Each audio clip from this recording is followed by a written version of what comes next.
Fala, internautas, beleza? Nesse vídeo eu vou dar umas dicas aí para você que quer comprar um bom notebook. Um notebook que vai te atender, né? Vai atender as suas necessidades. Eu vou mostrar o que você precisa saber em relação a configurações, características, processamento e outros fatores.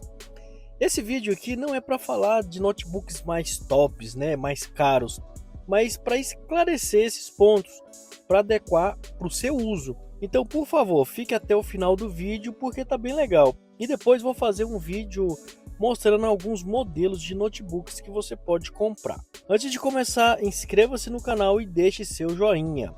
Bem, a primeira coisa é entender a sua necessidade, o que você vai fazer com o notebook, que programas vai usar, é para trabalho, é para jogos. Isso é muito importante, né? Porque com isso definido, você já pode ter em mente ali até um teto de gasto, ver quanto você pode investir nesse notebook. Por exemplo, se você quer um notebook somente para acessar a internet, né?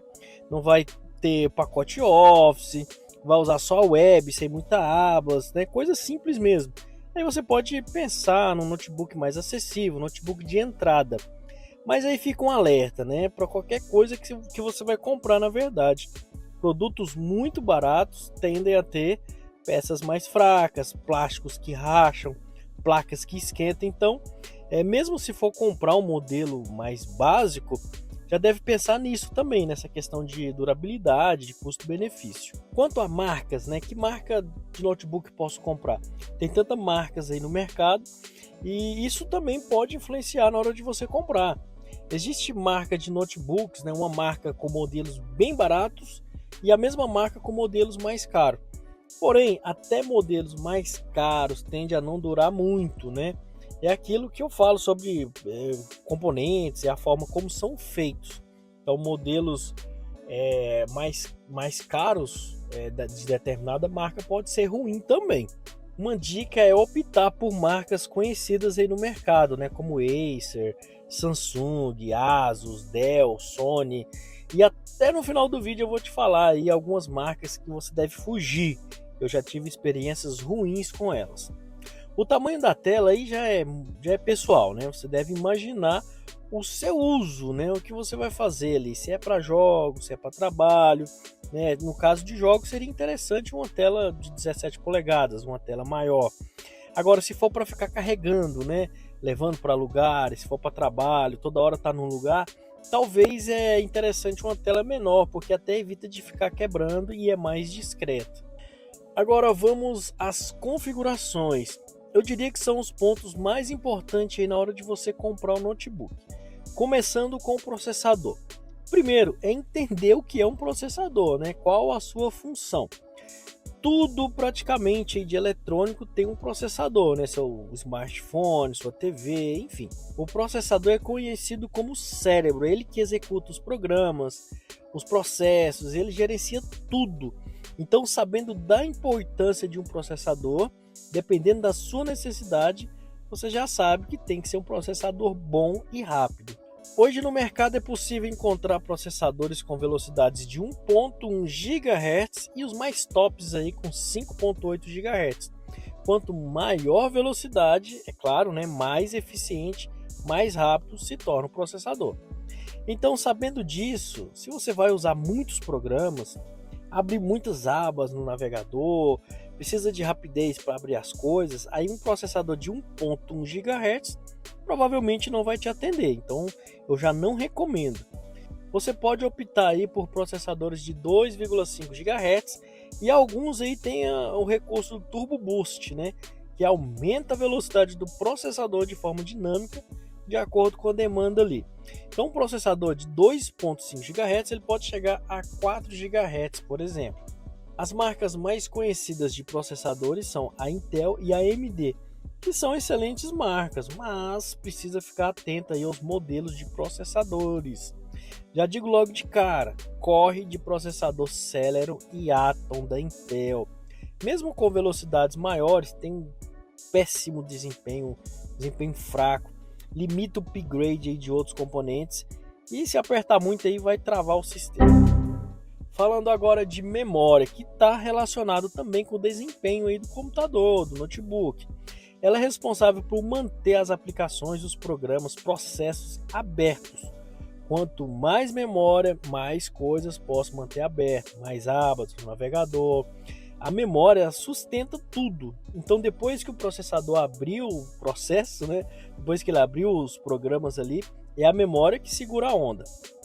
E segue o mesmo princípio aí do processador. Quanto mais capacidade, melhor o desempenho. Hoje temos memória aí com capacidade de 2 GB até 64 GB.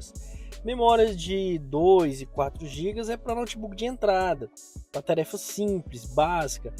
Um notebook intermediário tem que ter 8 GB de memória, que já dá para jogar, fazer edição de vídeo. Daí para cima é para gamers, né? Jogos pesadíssimos, renderização pesada. Aí pode colocar preço, né? Pode colocar preço. Quanto mais memória lá, é claro que os componentes eles vão seguir a mesma linha ali, certo? Então, quanto a memória é boa, o processador é bom e as outras coisas também são boas. Agora, o armazenamento, né? A capacidade do HD, o hard disk, é o que você vai colocar os arquivos, programas, é tudo que você pode salvar. Tudo vai para o HD. Então, quanto mais espaço, claro, né? Mais coisas você consegue colocar nele. Eu vou falar rapidamente aqui de 3 tipos de HD. Primeiro, o HD comum, convencional, o modelo mais antigo que existe realmente um disco dentro dele, né? É um HD mecânico, porque existe uma agulha ali que busca as informações nesse disco aí que fica girando. Por muito tempo foi só esse modelo que existia, né? E tava tudo bem. Mas daí surgiu o SSD, que aí é um disco como se fosse uma placa, né? Um armazenamento sólido. Não existe um disco, não é mecânico, né? É sólido, digamos assim. Então, como não tem um disco, o SSD é muito mais rápido que um HD convencional, muito mais durável, muito mais difícil de dar problema no SSD. Olha, quem sai de um HD convencional e troca por um SSD é outra vida, é outro nível. Além desses 2 HDs, existe aí o eMMC, que simplesmente, basicamente, é um cartão de memória espetado no computador. Ele é mais rápido que um HD convencional, mas não tem o mesmo desempenho de um SSD. Eles são usados aí em notebooks mais baratos de entrada com pouco espaço de armazenamento. Então, se eu fosse você, ficava com um notebook aí com SSD.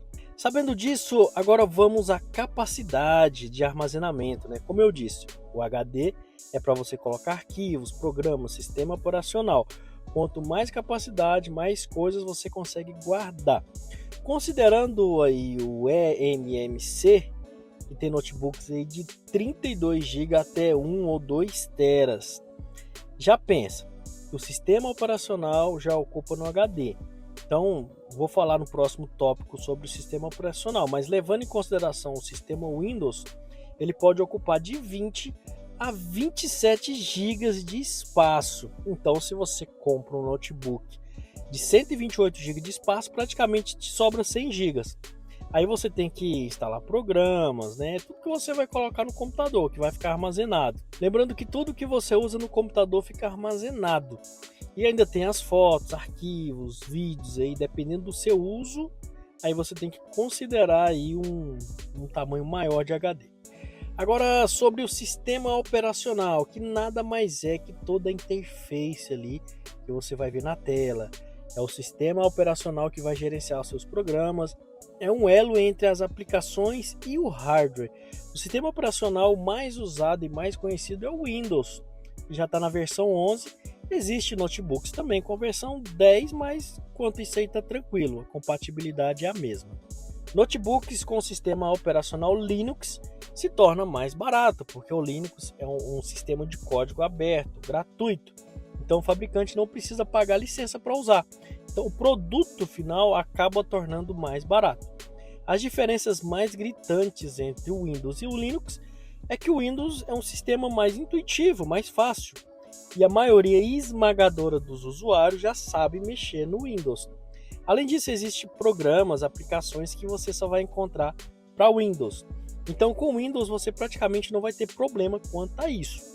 O Linux pode não ser tão intuitivo quanto o Windows, mas é um sistema rápido e estável. Aí, dependendo da sua necessidade, pode optar por um sistema Linux.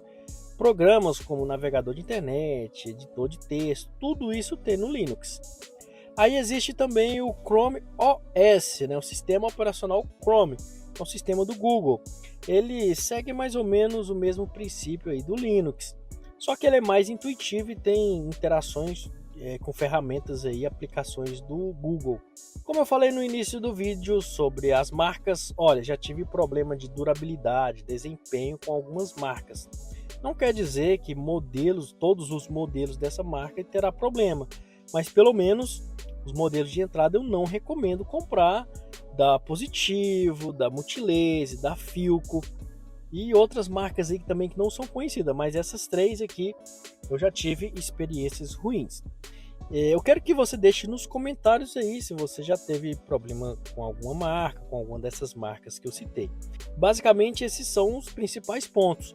Existem outros fatores aí como bateria, entradas e saídas aí do notebook, mas fica para outro vídeo. Vou fazer um vídeo trazendo modelos de notebooks que você pode comprar até R$ 2.500, mostrar os mais baratos ali até para você ver que compensa investir um pouco mais e comprar um produto melhor. Espero ter ajudado com o vídeo. Inscreva-se no canal, dê um joinha e até mais.